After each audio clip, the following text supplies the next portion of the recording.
जरा, रोग, मृत्यु और संत, ये 4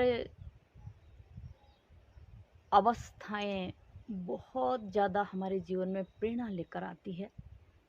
तो कहने का मायने ये है कि अगर हमें जीवन में सिर्फ इनका दृश्य देखने को मिले, इन 4 बातों का, तो भी हमें बहुत अधिक अपने जीवन को संभालने की, अपने आप को संभलने का हम अवकाश प्राप्त कर सकते हैं। जैसे जरा, रोग, मृत्यु और संत ये प्रेरणादायक है हमारे लिए। तो वैसे तो लोग देखते हों और वैसे के वैसे हो जाते हैं, ये चीज़ें हमारे जीवन में आती है। जैसे हमारे जीवन में कोई बीमारी, दुख, बहुत बड़ी बीमारी आ जाती है, तो उससे प्रेरणा और सीख मिलती है कि ये शरीर जो है, ये जो रथ है, ये नाशवान है, ये कभी भी गड़बड़ हो सकता है, कभी भी गिर सकता है और कभी भी ये नष्ट हो सकता है। नष्ट होने की प्रेरणा देता है और हमें उस समय संभलना चाहिए कि हमें इस शरीर से क्या कुछ प्राप्त करना है। जबकि ये तो बात सभी जानते हैं कि ये ईश्वर प्राप्ति का एक साधन है, एक यंत्र है, एक मशीन है और इस मशीन को सिर्फ और सिर्फ ईश्वर प्राप्ति, आत्म ज्ञान प्राप्ति के लिए ही हमें प्रयोग करना चाहिए। तो समझते हैं इन चीज़ों को कि कैसे हमें इनसे प्रेरणा लेनी है। सिद्धार्थ नाम के राजकुमार थे, राजा के पुत्र हैं, राजकुमार हैं, वैभव है, संपत्ति है, बहुत साधन है, यानी कि हर तरह की सुख सुविधाएं हैं। भाई राजकुमार हैं तो हर तरह की सुख सुविधाएं हैं। लेकिन सिद्धार्थ जी का मन अविचल रहता था, अविचल रहता था, अशांत रहता था, जैसे कुछ खो गया है, ऐसे खोया खोया रहता था। उनका कहीं भी राज्य वैभव के सुख संपत्ति में, खान पान में, हर तरह के वैभव होते हुए भी उनका मन वहाँ किसी भी चीज़ की तरफ आकर्षित नहीं होता था। सम रहते थे, सरल रहते थे और अपने आप में खोए रहते थे। बहुत सारे लोग होंगे ऐसे कि जो इस बात से ये प्रेरणा लेंगे कि कहीं हम भी तो वही तो नहीं है, इसलिए ये दृष्टांत मैं आपको बता रही हूँ। और सिद्धार्थ जी इस तरह से खोए खोए रहते थे बाल्यकाल से ही। नेचुरली है, जो राजा का पुत्र है उसको राज्य की शिक्षा नीति, राज्य के जितने भी राज्य भार को संभालने की शिक्षाएं हैं वो ग्रहण कराई जाती है, लेकिन मन नहीं लगता था। एकांत में रहना, अपने आप में खोए रहना, कब खाया कब पिया कोई मालूम नहीं। बहुत प्रयत्न करने के बाद भी सिद्धार्थ जब कॉमन नहीं हुए, सांसारिक लोगों की जैसे, सांसारिक बालकों जैसी स्थिति जब नहीं आई, तो माता पिता ने उनकी शादी करवा दी, विवाह हो गया। तब भी वो वैसे ही रहे, ये चीज़ें समझने की है, फिर भी वो वैसे ही रहे।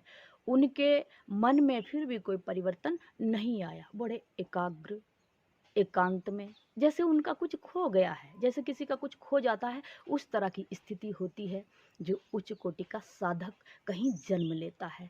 तो विशेषकर उन साधकों के लिए ये बहुत प्रेरणादायक प्रसंग मैं बता रही हूँ। अंत तक आप देखें और सुने इसको गौर से कि आपको इससे बहुत सपोर्ट मिलेगी अपने आप को संभालने की। बहुत ऐसी स्थिति बनी रही और वर्ष व्यतीत हुआ विवाह के बाद, फिर उनको एक पुत्र संतति उत्पन्न हुई। लेकिन फिर भी सिद्धार्थ जी वैसे के वैसे ही रहे, जैसे थे वैसे। एकांत में घूमना, एकांत में रहना, एकांत में मंथन करना, कुछ सोच विचार करना, ऐसी स्थिति बनी रही और किसी से मित्रता नहीं उनकी हो पाई, किसी के भी प्रति उनका कोई आकर्षण संसार में नहीं हो रहा है। विशेषकर ये उच्च कोटि के जो साधक होते हैं उनकी ऐसी स्थिति होती है। और एक दिन ईश्वर के अनुग्रह से, और फिर जब बहुत इस तरह से वो अपने मानसिक पटल पर हम जब परमात्मा को याद करते हैं, स्मरण करते हैं, विचारणीय बात है कि हम आखिर ईश्वर को ही उस समय क्यों स्मरण करते हैं जब हम एकांत में हैं, जब हमारा मन कहीं नहीं लग रहा है। और ऐसी स्थिति में हम क्यों ईश्वर को, क्योंकि ईश्वर हमारे बहुत निकट है। बार बार ये बात कही जाती है, लेकिन समझें इस चीज़ को। और ऐसा जब सिद्धार्थ जी का जीवन इस तरह से चल रहा है, तो एक दिन एक घटना होती है कि वो अपने मंत्री सैनिकों के साथ कहीं भ्रमण करने के लिए निकल जाते हैं। भ्रमण करने के लिए नगर से बाहर जाते हैं, रथ में बैठे हुए हैं। ईश्वर की प्रेरणा से उन्होंने सर्वप्रथम एक रोगी व्यक्ति को देखा। वो बड़ा हाँफ रहा है, काँप रहा है।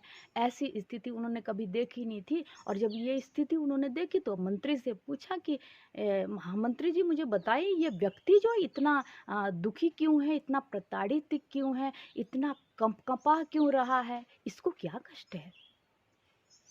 तो मंत्री ने सिद्धार्थ को समझाया कि महाराज, यानी वो तो राजकुमार थे, तो महाराज ये जो है, इस व्यक्ति को रोग है, बीमार है, ये अस्वस्थ है और ज्वर से आ गया है, इसलिए ये बहुत कंपित हो रहा है।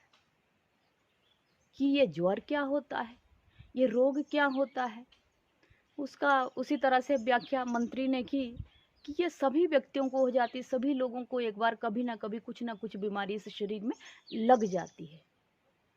इसका कोई उपचार, बोले देखते हैं, कोई औषधि से हो भी सकता है, नहीं भी हो सकता है।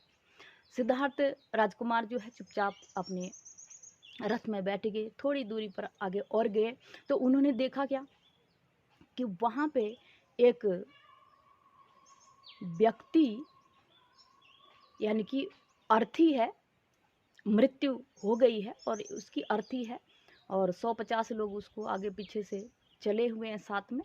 राम नाम सत्य है, राम नाम सत्य है, ऐसा जप करते हुए जा रहे हैं। फिर वही प्रश्न किया, महामंत्री से पूछा और महामंत्री ने रिपीट किया, उत्तर दिया कि एक व्यक्ति की मृत्यु हो गई है महाराज, इसलिए उसके शरीर को अग्नि के हवाले शमशान ले जा रहे हैं। ये सारी बातें बताई। बड़ा दुख हुआ महाराज सिद्धार्थ जी को, बड़ा दुख हुआ और बड़े आश्चर्यचकित हुए कि ये शरीर आखिर है ही कुछ नहीं, फिर इसका क्या कारण है, इसका क्या रीजन है, ये क्यों हमें मिला है, क्यों मनुष्य संसार में आता है। ऐसे बहुत सारे प्रश्न जो है मन में उठे हैं, हमें इसका क्या उपयोग लेना चाहिए। और थोड़ी देर और आगे चले तो एक वृद्ध व्यक्ति को देखा जो लाठी के सहारे चल रहा है और कांप रहा है। उसके शरीर में, संपूर्ण शरीर में झुर्रियाँ पड़ी हुई है, मांस लटक रहा है, नेत्र भीतर को धंसे हुए हैं और कमर कुछ झुकी हुई है। बड़ी वेदना का दृश्य होता है ये। लेकिन क्या हम इन चीज़ों को देखते हैं गौर से और कुछ जीवन को, अपने जीवन में इसकी शिक्षा लेते हैं? अगर लेते हैं तब तो हम कुछ बड़ा स्टेप उठा सकते हैं, हम कुछ बड़ा कार्य कर सकते हैं। अगर हम इन चीज़ों को नॉर्मल देखते हैं और आगे चलते रहते हैं तो हमारे सामने बहुत सारी विपत्तियां चली आती है और हम कहीं भी शिक्षा नहीं लेते हैं। जैसे अब इस वृद्ध व्यक्ति को देख के राजकुमार सिद्धार्थ जी को बड़ी वेदना हुई कि एक दिन सभी का ऐसा हाल होता है, एक दिन सभी को ये वृद्धावस्था आती है। जब ऐसा महामंत्री से सुना तो उनको बड़ा कष्ट हुआ, बड़ा दुख हुआ और महामंत्री से पूछा कि मंत्री, आप ये बताएं कि क्या इसका कोई निवारण है? तो मंत्री जी ने कहा कि राजकुमार जी, इसका कोई भी निवारण नहीं है, क्योंकि वृद्धा अवस्था ये तो परमात्मा की एक नियमावली है। जो मनुष्य शरीर धारण किया है उसकी एक दिन ये अवस्था आती ही आती है। चाहे राजा हो, चाहे रंक हो, चाहे फकीर हो, कोई भी हो, उसको इस अवस्था में आना ही आना है।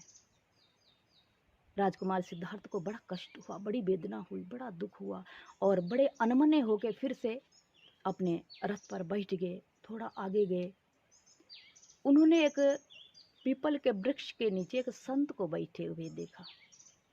संत को देखा तो देखा, उनका पहनना ओढ़ना संसार के लोगों से भिन्न है और उनके जटाजूट बिखरे हुए हैं, केश हैं और कमंडल है, माला है, और कभी हंसते हैं कभी मस्त हो जाते हैं। ऐसा उनका अलग सा उनका स्वरूप देखा। तो संत के बारे में पूछने लगे कि महामंत्री जी ये कौन है। महामंत्री जी ने कहा कि महाराज इनको हम प्रणाम करते हैं, ये संत हैं, ये परमात्मा का भजन करते हैं और अपने इस शरीर का उपयोग भगवान की प्राप्ति के लिए, जिसके लिए ये शरीर मिला है उसी प्राप्ति में इन्होंने लगा दिया है। इसलिए इनकी हलचल संसार से बिल्कुल भिन्न है, ये किसी के भी समझ में नहीं आते हैं और इनको ईश्वर प्राप्ति हो जाती है। इसलिए इनके चरणों में राजा हो चाहे कोई भी हो, चाहे कोई कितने पैसे वाला हो, चाहे छोटा हो चाहे बड़ा हो, ये सृष्टि का और परमात्मा का विधान है कि संत के चरण में सभी को नमन करना है, क्योंकि वो ईश्वर के साथ जुड़े होते हैं, ये ईश्वर से जुड़े हुए हैं। इतनी ये 4 बातें आज देखिए। और वहीं से राजकुमार सिद्धार्थ ने अपना रथ मंत्री से वापस राजमहल को मुड़वाया और वापस राजमहल में आ गए। इनको एक ही दिन में ये 4 चीज़ें देख के एक प्रेरणा मिली कि जिस चीज़ के लिए, जिस कार्य के लिए रथ हमें मिला, ये शरीर मिला है, वो प्राप्ति का साधन मुझे कैसे भी खोजना है, ढूंढना है और उसको समझना है। राजमहल को आए। अर्धरात्रि को महाराजा सिद्धार्थ जी अपने नन्हे से शिशु और पत्नी को और राजमहल को, अपने रिश्तेदारों को, माता पिता सभी को छोड़कर अर्धरात्रि को राजमहल से निकल पड़े। और निकलते निकलते संसार में भ्रमण करते करते, तीर्थाटन करते करते अंत में बुद्ध गया जी नाम है, गया जी पहुँचे। इसीलिए बुद्ध गया के नाम से प्रसिद्ध भी ये जगह है, तीर्थ स्थान आज की डेट में बना है। तो उस जगह पर गए और एक बट वृक्ष के नीचे बैठकर उन्होंने परमात्मा से लौ लगाकर भगवान का भजन किया, जप किया, ध्यान किया, यानी कि उस खोज में लग गए कि जिस खोज उन्होंने एक ही बात निकाली कि ये शरीर किसी भी काम आने वाला है नहीं, ये सत्य की खोज के लिए हमें मिला है। आई इंस्ट्रूमेंट ऑफ द गॉड। बहुत लोग पूछते हैं महाराज जी आप ऐसा कहते हैं तो इसमें, इस बात में कोई बहुत बड़ा रहस्य छुपा होगा जो आपका अनुभव भी होगा। तो मैं अनुभव की बात तो यही कहूँगी कि ये बात ही सत्य है। ये सत्य की खोज के लिए ये यंत्र जो है हमें मिला है, इस यंत्र से हमें उस सत्य की खोज कर लेनी चाहिए। और यही राजकुमार सिद्धार्थ थे जो महात्मा बुद्ध के नाम से प्रसिद्ध हुए और बौद्ध धर्म का इन्होंने प्रचार प्रसार किया और बहुत बड़ी देन संसार को दी, बहुत जीवों को इन्होंने उभारा। किस लिए कि जब इन्होंने सत्य की खोज की और उस सत्य से इनका मिलन हुआ, परमात्मा से मिलन हुआ और खुद का भी उनका स्वरूप आज भी पूजा जाता है, आगे भी पूजा जाएगा। और ऐसे ही हमें छोटी छोटी घटनाओं से प्रेरणा लेनी चाहिए। तो आज मैं इसी उम्मीद के साथ कि आप सभी के साथ जो भी कोई घटना होती कि थोड़ी वहाँ से शिक्षा ले, ताकि हमें उस विपत्ति से हम हट जाए, उस विपत्ति के आने से पहले हम ये सीख लें कि हमारा ये शरीर, हमारा ये रथ सत्कर्मों के लिए ये गाड़ी हमें मिली है और हमें वो सत्कर्म कर लेने चाहिए। हर हर महादेव।